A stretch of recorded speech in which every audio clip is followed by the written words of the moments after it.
Bismillah. Assalamualaikum warahmatullahi wabarakatuh.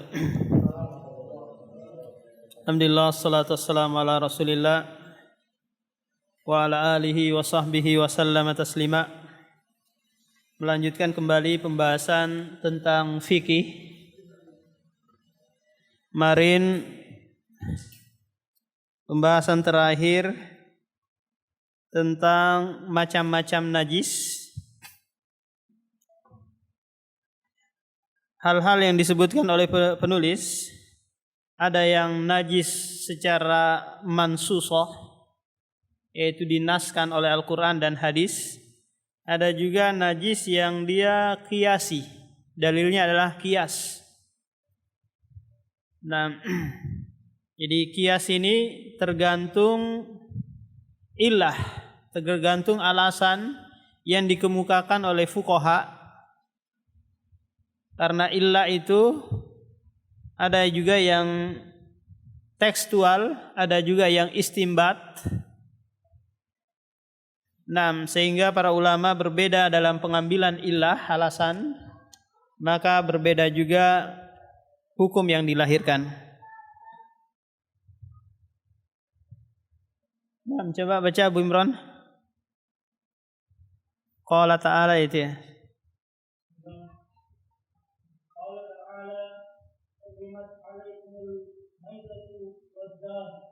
Stop dulu. Allah Subhanahu wa taala berfirman, hurrimat alaikumul maitatu waddamu. Diharamkan atas kalian bangkai dan darah. Dimasukkan bangkai dan darah sebagai suatu hal yang najis karena alasannya adalah setiap yang haram adalah najis. Padahal ini kaidah yang tidak benar, yaitu tidak semua yang haram itu najis. Buktinya apa Pak? Buktinya kita pakai cincin emas. Bagi laki-laki itu kan haram hukumnya ya. Tapi kalau ada orang sholat, pakai ulaweng, kemudian pakai gelang, rantai dari emas, rantai 1 kilo dia pakai. Kemudian kalung, gelang dia pakai semua. Kira-kira sholatnya sah atau batal? Tetap sah. Meskipun dia melakukan keharaman. Demikian juga kalau ada tausugi, ada orang kaya. Dia sholat pakai baju sutra. Pakai baju sutra. Baju masuli'e kan? Ini haram bagi laki-laki. Tapi dia pakai.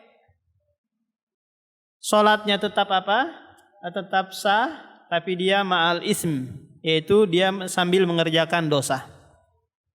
Hurrimat alaikumul maitatu waddamu. Diharamkan atas kalian bangkai dan darah.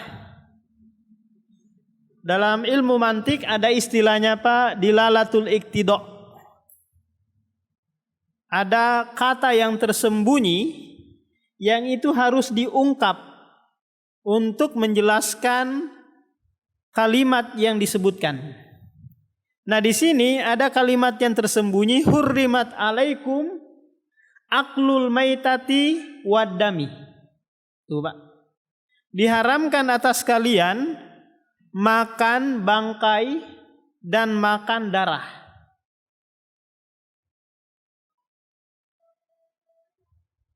Mafhum ya pemahamannya? Berarti kok kita sentuh saja darah tersebut atau bangkai tersebut, maka dia apa? Tidak najis. Yang diharamkan itu hanya memakannya. Karena dalam agama kita Pak, yang diharamkan itu perbuatan. Ya, yang diharamkan itu adalah perbuatan. Kita melakukan transaksi ribawi. Yang diharamkan apa? Uangnya atau perbuatannya? Perbuatannya, kemudian nanti berkonsekuensi atas uangnya. Sehingga ada suatu kaidah yang berbunyi ma haruma akhdhuhu haruma i'ta'uhu. Apa yang diharamkan mengambilnya, dilarang juga memberikannya. Itu kaidahnya Pak. Kita diharamkan mengambil uang riba, maka tidak boleh juga kita mengambilnya terus memberikannya. Daripada sayang, ya kan? Daripada nandre orang Yahudi atau orang Nasrani, lebih dia bu jembatan, dia lebih dia bu WC masih gie. Enggak. Apa yang haram diambil, haram juga memberikannya. Jadi di sini yang diharamkan itu aklul maitati waddami. Memakan apa? Memakan bangkai dan darah.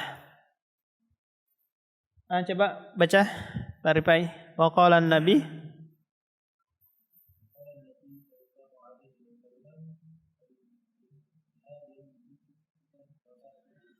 Ini pengecualian dari firman Allah Subhanahu wa taala di atas tadi, bahwa Allah mengharamkan secara umum segala bangkai dan segala darah.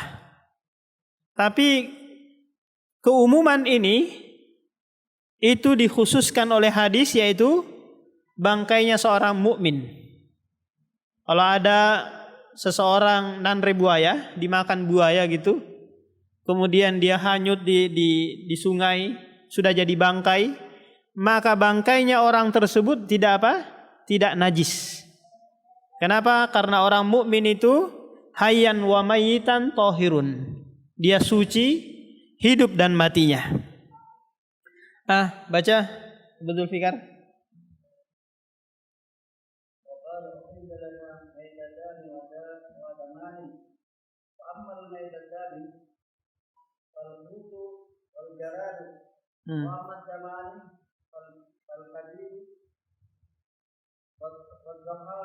Tuhan.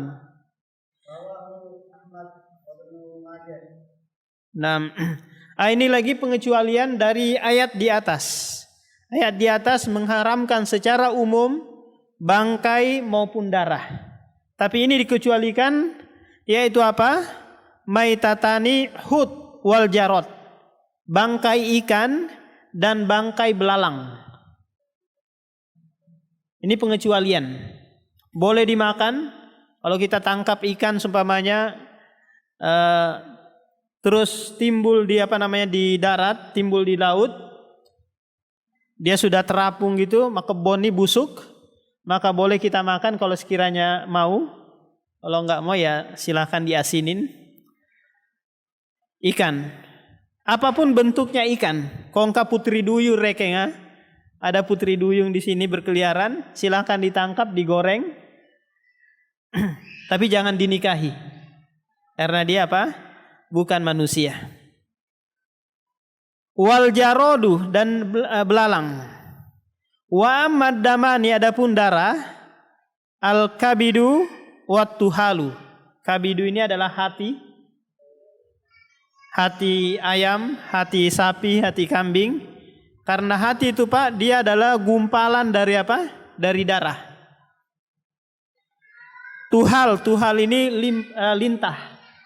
Tahu Pak lintah itu kan?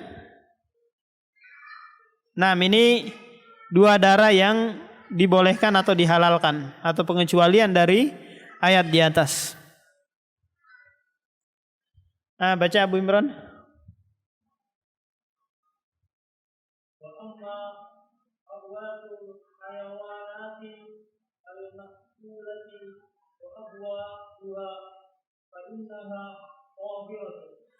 Adapun kotoran hewan yang dimakan dagingnya, demikian juga kencingnya, maka dia suci. Komeloki manre silahkan. Itu komeloki kalau kita mau kan.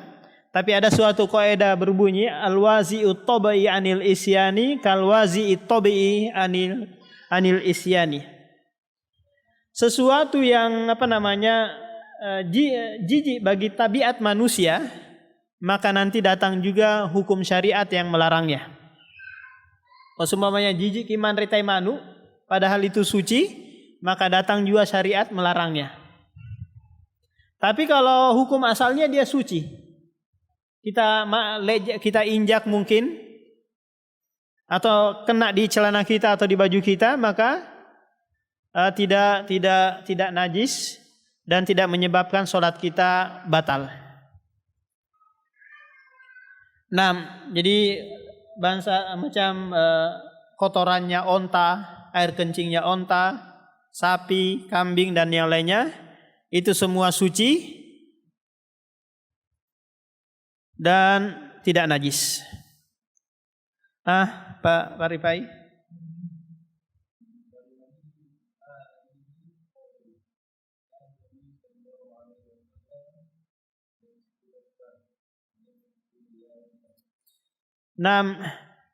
Wa maniul adami, dan maninya anak Adam.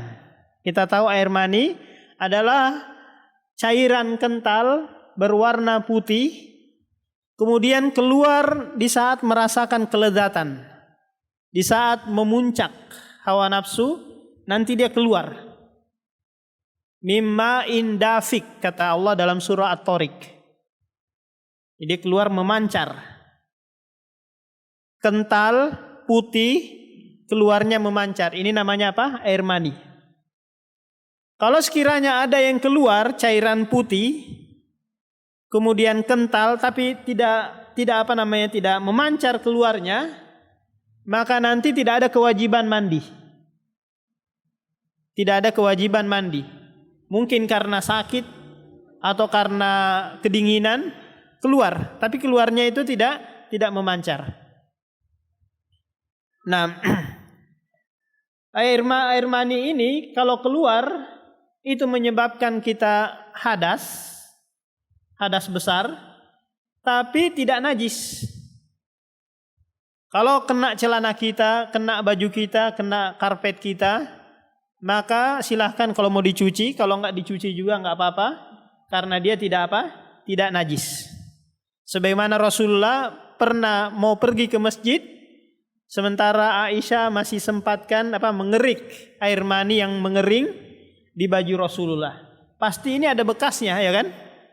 Kalau sekiranya itu najis, niscaya Rasulullah enggak mau keluar sholat menggunakan baju tersebut. Tapi dia air yang hina, mimma immahin, sebagaimana Allah sebutkan dalam surah Al-Mursalat. Yaksilu rotbahu wa yafruku yabisahu, dicuci ketika masih basah dan dikerik ketika sudah kering. Tapi dia suci. Betul Fikar?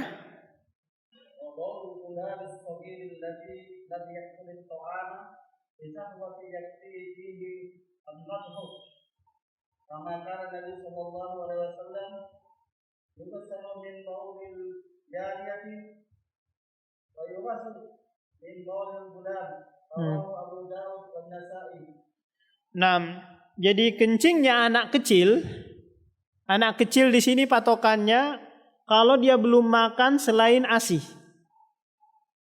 Kalau sudah ada empasinya, makanan pendamping ASI, maka nanti tidak masuk dalam hadis ini.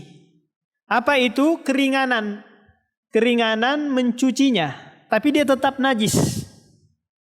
Kalau ada anak kecil, bayi laki-laki belum makan selain makanan ASI, maka koteme matu, kalau dia kencing kemana-mana kan kencingnya kan, maka kita cukup percikkan saja, cukup percikkan.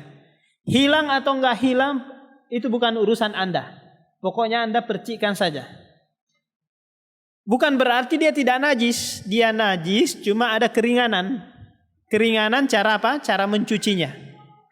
Beda halnya kencingnya anak perempuan yang masih kecil.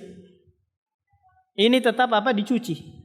Karena biasa nama kunrai kalau perempuan itu kencing, dia enggak menyebar kayak laki-laki. Dia bisa di tempat itu saja. Sehingga Sehingga mudah bagi ibunya untuk membersihkannya.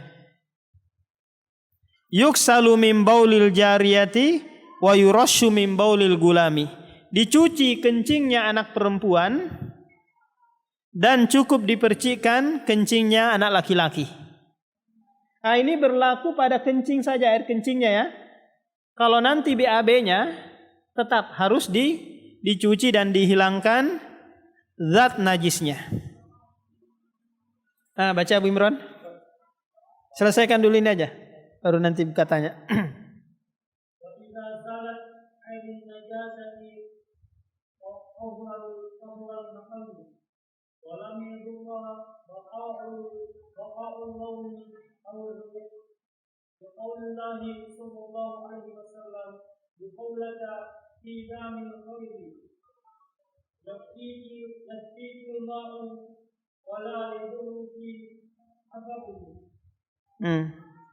Wa idza zalat ainun najasati tahural mahal.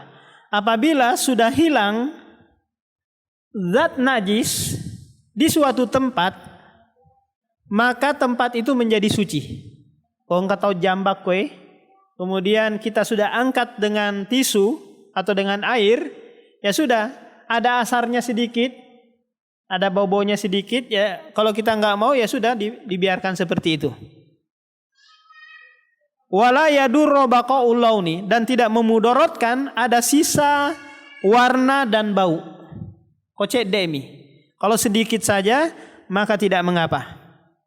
Kenapa? Karena Rasulullah pernah bersabda kepada Khawlah, seorang sahabiah yang dia sudah berusaha mencuci kain yang terkena haid. Karena perempuan dulu Pak nggak ada softtek kayak kita sekarang ini. Ya kan, langsung dibuang. Mereka pakai kain untuk menahan darah haidnya. Nah, kalau mau dipakai lagi ulang kain tersebut dicuci. Maka kata Rasulullah kepada Khawlah, cukup bagimu air untuk mencucinya. Adapun bekasnya yang sedikit itu tidak mengapa. Penulis membawakan kisah ini untuk nanti dikiaskan kepada segala bentuk najis. Kong kacet de asarna, ada sedikit asarnya, bekasnya, maka ini tidak mengapa.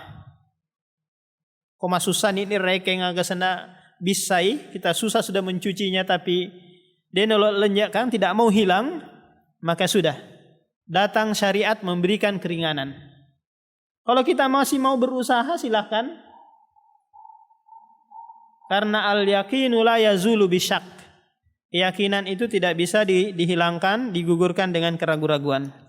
Nah, ini hal-hal yang berkaitan dengan najis dan cara membersihkannya. Ada yang mau ditanyakan dulu Pak sebelum kita masuk ke ini pembahasan tentang wudu? Bimran?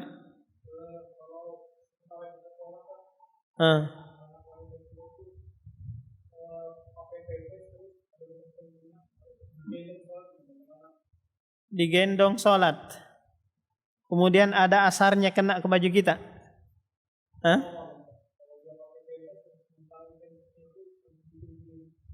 Biasanya kalau pempes yang dipakai, kalau mahal itu kan, dia menampung. Kalau sempo-sempo itu biasanya apa? Tembus. Ya kan? Kita lihat saja pempesnya, apakah biasanya dia tembus atau enggak. Kalau enggak tembus, maka sudah. Dibangun di atas keyakinan bahwa itu tidak kena najis. Nah, kalau sekiranya kita yakin sudah bahwa tidak tembus pempesnya, terus kita gendong anak perempuan kita, selesai mas sempajang, selesai sholat, terus ketahuan, maka itu tidak mengapa. Tidak usah kita ulang sholatnya. Tidak usah kita ulang sholat. Karena ini adalah larangan. Beda halnya perintah. Perintah contoh tadi malam kita berhubungan, ya kan? Berhubungan junub. Kemudian datang waktu subuh. Langsung kita ambil majene, ambil air wudu, kemudian ikut sembahyang. Selesai sembahyang baru teringat bahwa astagfirullah saya belum mandi junub. Maka dia harus mandi junub kemudian sholat subuh. Ngulang sholatnya. Meskipun itu khariju anil waktu, keluar dari waktu. Ini namanya qadha. Kalau sholat di waktunya namanya ada. Pernah dengar Pak orang itu bicara seperti ini? Usolli sholatad duhri imaman adaan lillahi ta'ala. Pernah? Nah, dia buat-buat seperti itu ya, itu bukan dari Rasulullah. Itu dia buat-buat sendiri karena bisa dia bahasa Arab. Usolli, aku sholat lillah karena Allah. Sholat ad-duhri, sholat duhur umpamanya. Imaman sebagai imam. Adaan, di waktunya. Harusnya dia sebutkan juga RT-nya atau kelurahannya kan. Biar jelas. Biar jelas. Apa kata Allah Subhanahu wa taala dalam surah Al-Hujurat? Atu'allimunallaha bidinikum? Apakah kalian mau mengajari Allah tentang agama kalian? Sementara Allah itu maha mengetahui apa yang ada di langit dan apa yang ada di bumi. Jadi enggak perlu kita ajarin. Cukup kita berangkat, maka itu sudah niat. Niat sholat. Apa yang ditegakkan. Nah, ada yang lain?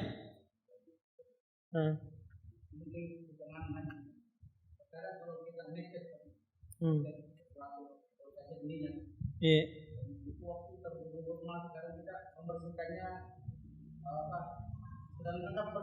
Iya.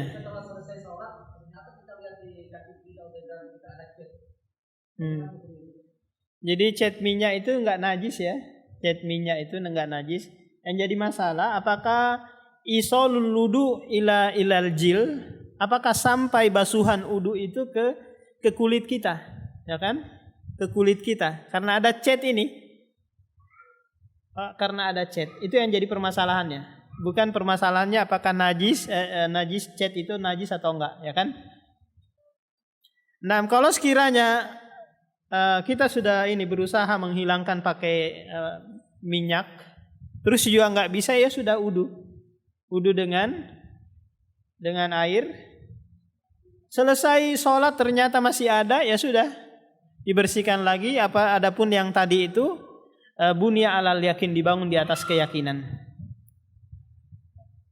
Nah begitu. Jadi sholatnya tetap sah karena dia sudah berusaha. Nah yang lain Pak tentang najis ada yang mau ditanyakan?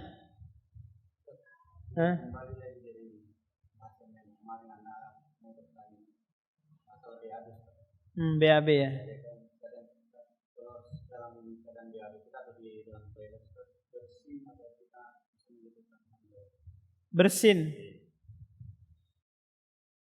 Bersin terus mengucapkan, siapa yang bersin?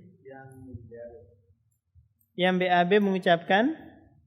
Apakah hukumnya kita baca alhamdulillah? Bisa antum ucapkan alhamdulillah tapi lirih saja, nggak usah dibesarin gitu. Alhamdulillah, lirih saja, nggak usah dibesarin.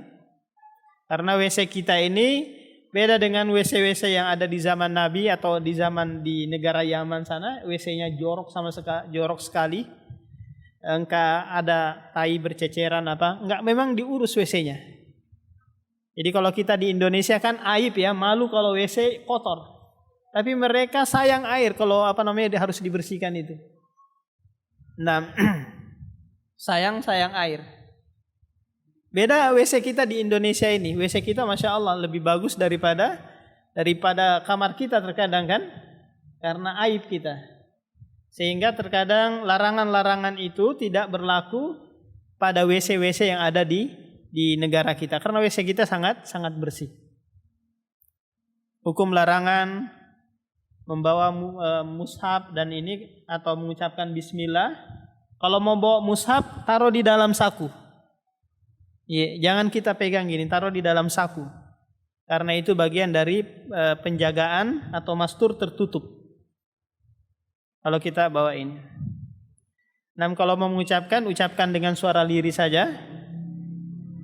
Sehingga tidak saling saut-sautan nanti. Kita ucapkan lagi alhamdulillah, nanti ada lagi yang di luar yarhamukallah, ada lagi yang di dalam lagi balas lagi yahdikumullah yuslihu balakum. Melampai matu kan? Nah, yang lain?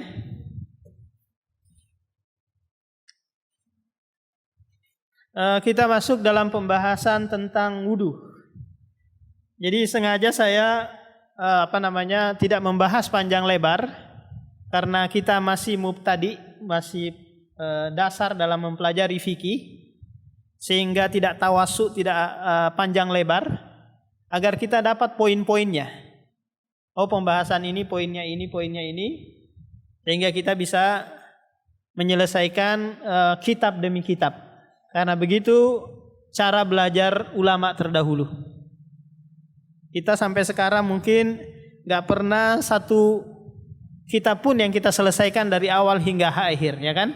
50 tahun ikut taklim, ikut majelis taklim, yang kita hadiri mungkin mukaddimahnya saja atau pertengahannya saja. Setelah itu imam ustadznya yang tutup majelis atau jamaahnya yang bubar.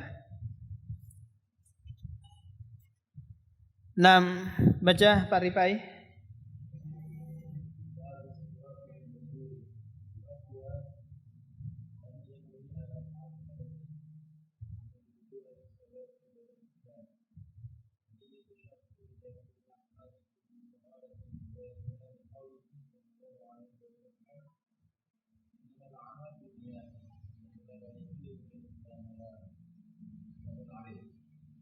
Iya. Jadi sifatul wudu, tata cara wudu yang sesuai yang datang dari hadis Rasulullah, yang terperinci adalah hadisnya Utsman bin Affan. Nanti penulis tidak sebutkan di sini, yang disebutkan hanyalah poin-poinnya. Tata cara wudu. Yang pertama adalah yanwiya raf'al hadasai, yaitu berniat untuk mengangkat hadas. Atau wudu untuk sholat. Kira-kira apa bedanya ini Pak? Kalau sekiranya seorang wudu untuk niat mengangkat hadas, maka nanti bisa dia pakai untuk sholat, bisa dia pakai untuk ngaji.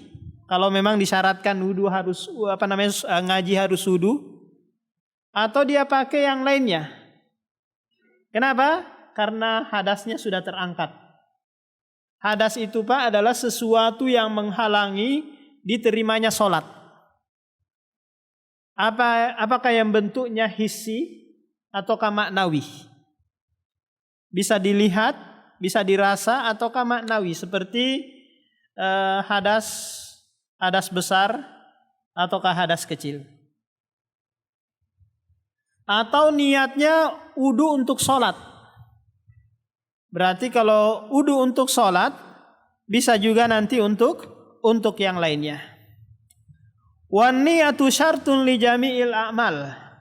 Niat adalah syarat untuk seluruh amalan. Ini pendapat penulis Pak. Pendapat penulis menganggap bahwa niat adalah syarat. Sebagaimana dalam kaidah fikihnya juga, wan niyatu syartun lisairil amal bihas shalahu wal fasadu lil amal. Bahwa niat itu adalah syarat seluruh amalan, baik dan rusaknya amalan tergantung dari niatnya. Tapi pendapat yang lain menyebutkan bahwa niat adalah rukun. Kira-kira bedakan itu, ada yang bisa bedakan? Apa bedanya rukun dengan niat? Pak Imam? Agak kira-kira bedanya Pak Imam? Rukun dengan syarat.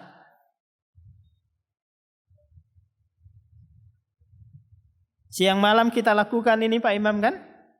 Seperti saya berikan contoh, wudu syarat sholat, Al-Fatihah rukun sholat, ya kan?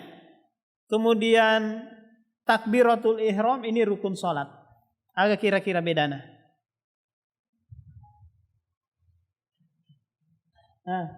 Abu Imran, agak kira-kira bedana antara syarat dan rukun.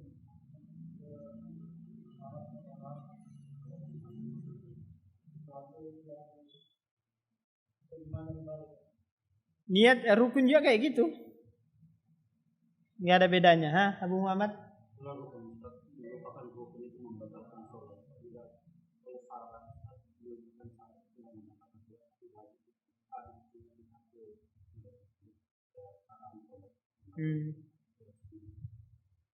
Itu ini perbuatan sholat.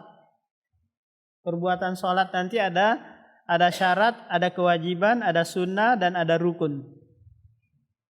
Siapa? Hah? Iya. Iya, itu yang benar. Bahwa rukun syarat itu Pak, di luar ibadah. Rukun itu bagian dari ibadah itu. Ini bedanya. Khariju anil mahiyah, adapun rukun itu adalah mahiyatu syai'. Dalam ilmu mantik namanya, mahiyatu syai'. Perbuatan itu sendiri.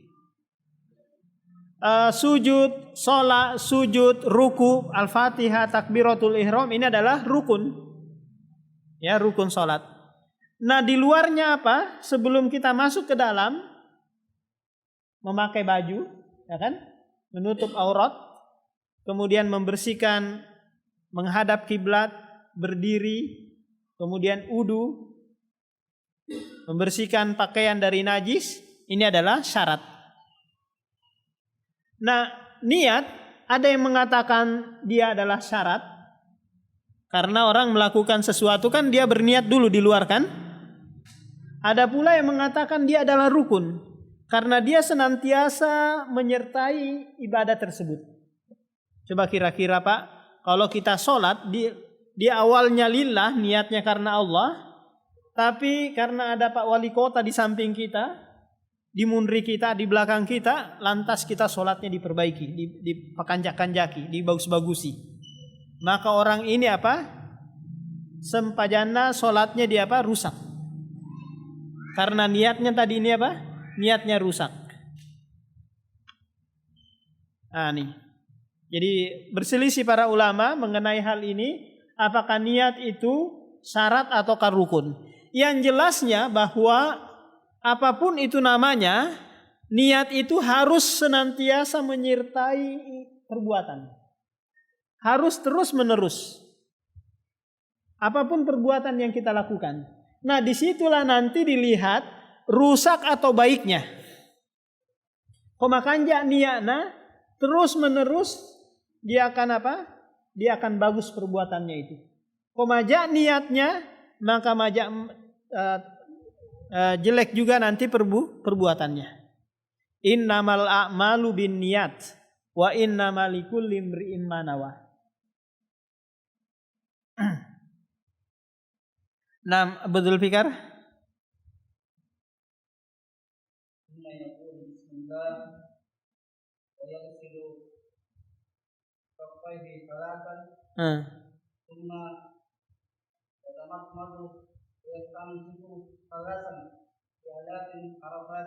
Stop dulu. Nah, setelah dia berniat, tentunya niatnya dalam hati, tidak boleh dilafatkan. Yang kedua dia mengucapkan bismillah. Ya, bismillah saja. Tidak menyempurnakan bismillahirrahmanirrahim. Dia ucapkan bismillah. Wa yaksilu kaffaihi, kemudian dia mencuci telapak tangannya sampai ke pergelangan ini Pak. Ya 3 kali. Ini dia cuci 3 kali. Summa yatamatmado, kemudian dia berkumur-kumur. Wa yastanshiku wa yastansiru. Dalam riwayat yang lain wa yastansiru. Kemudian dia memasukkan air ke dalam hidungnya dan mengeluarkannya dengan tangan kirinya. Nah, jadi berkumur-kumur ini dan memasukkan air ke dalam hidung, ada yang mengatakan bahwa ini adalah rukun wudu. Karena dia bagian dari apa? Bagian dari wajah. Karena rukun wudu itu Pak, rukun anggota wudu itu ada 4. Tangan, wajah, kaki, kepala. Ini disebutkan dalam surah Al-Maidah ayat 6. Nanti akan dibacakan. 3 kali ini sunnah hukumnya. 3 kali ini sunnah Pak. Kalau mau 1 kali saja ini wajib. Mau sembamanya cek sedikit air kan ya. Kalau berkumur-kumur nanti 3 kali nggak cukup nanti untuk wajah, untuk tangan, untuk kaki, maka cukup 1 kali. Itu yang wajib. 2 kali nanti atau 3 kali ini hukumnya sunnah. Yang wajib hanyalah 1 kali. Satu kali ke mulut, apakah mau dilangsungkan masuk ke mulut, masuk juga di hidung, ataukah dipisah? Ini ada dua riwayat yang menyebutkan hal ini. Kalau kita mau pisah atau mau menggabungkan. Nah, baca Abu Imran.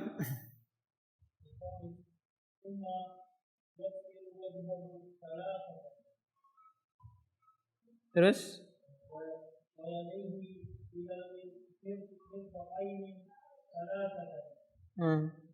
terus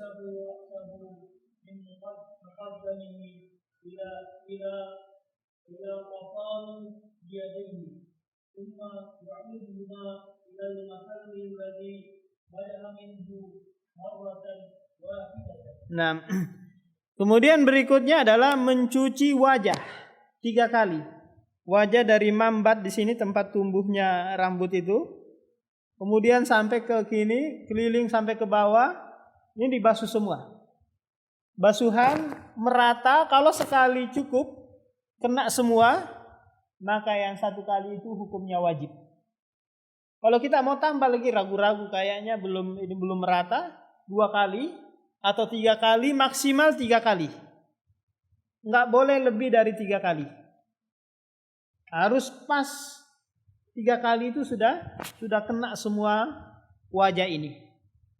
Wajah itu Pak adalah ma yatawajjah, apa yang menghadap ke depan. Jadi kena semua. Kemudian setelah itu wa yaghsilu yadayhi ilal mirfaqaini. Jadi mencuci tangan itu Pak dari ujung sini. Dari ujung sini hingga ke siku-siku. Jadi kita basuh gini. Jadi dibasuh dari ujung ke siku-siku. Siku-siku ini masuk. Ya tidak sampai ke sini tapi masuk siku-siku. Boleh juga memanjangkan sampai ke atas. Silahkan kalau mau memanjangkan sampai ke atas. Agar nanti kelak gurroh, ada makin panjang cahayanya kelak di hari kiamat.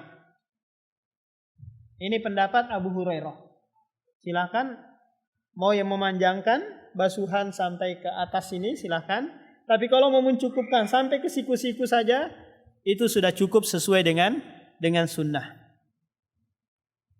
Jadi mulai yang kanan dulu 3 kali, mulai dari ujung sini Pak ya, jangan kita langsung basuh sininya, tapi mulai dari ujung sampai ke belakang.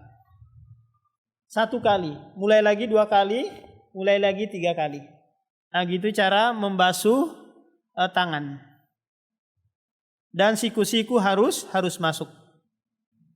Kemudian berikutnya wa yamsahu ra'sahu min muqaddami ila qafahu. Kemudian mencuci rambut mulai dari depan sampai ke belakang, sampai ke apa namanya ini? Tengkuk sini. Terus maju lagi ke depan. Mau dibarengkan dengan telinga ini atau dipisahkan? Ini ada 2 riwayat. Mau dipisahkan atau mau digabungkan? Ini. Terus ke depan lagi baru digosok ininya, telinganya. Ini hanya 1 kali saja Pak. Nggak boleh 2 kali dan nggak boleh 3 kali. Ini yang sesuai dengan sunnah.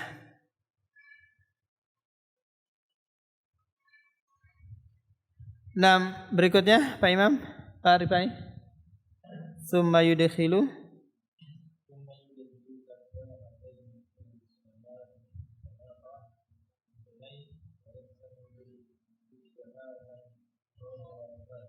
kemudian dia memasukkan kedua telunjuknya. Ini telunjuk kita sabbai, ini telunjuk namanya Pak.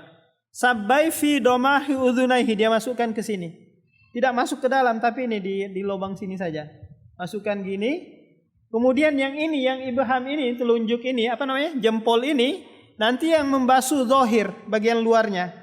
Jadi sekalian gini, gini. Jadi dibasah gini. Apakah mau mengambil air bekas basuh ke rambut tadi ataukah mengambil sendiri? Nah, ini yang biasa dilakukan oleh madhab Syafi'i, dia mengambil air sendiri, kemudian dia baru membasuh telinganya. Kalau mau digabungkan silahkan, kalau mau dipisahkan juga tidak mengapa. Baca Abdul Fikar.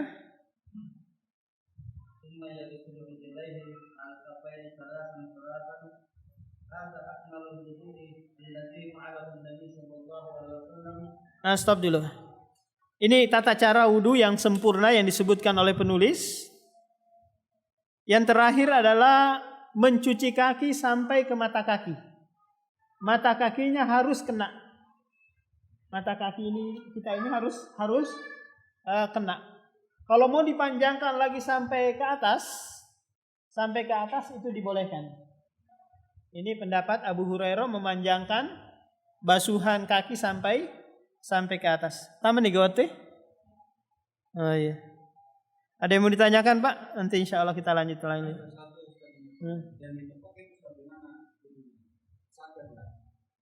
Itu pendapat ya, pendapat madhab Syafi'i yang hanya ditepuk 3 kali saja, karena dia berdalil firman Allah Subhanahu Wa Taala dalam surah Al-Maidah ayat 6 ini, wamsahu biruusikum, usaplah rambut kalian. Nah, dia berpemahaman bahwa huruf ba di sini adalah tabi'idiyah, sebagian saja. Ya kan? Sebagian saja. Sehingga mengusap ini kepala, rambutnya hanya sebagian saja. Karena pemahaman terhadap huruf ba maknanya adalah tabi'idiyah. Nah,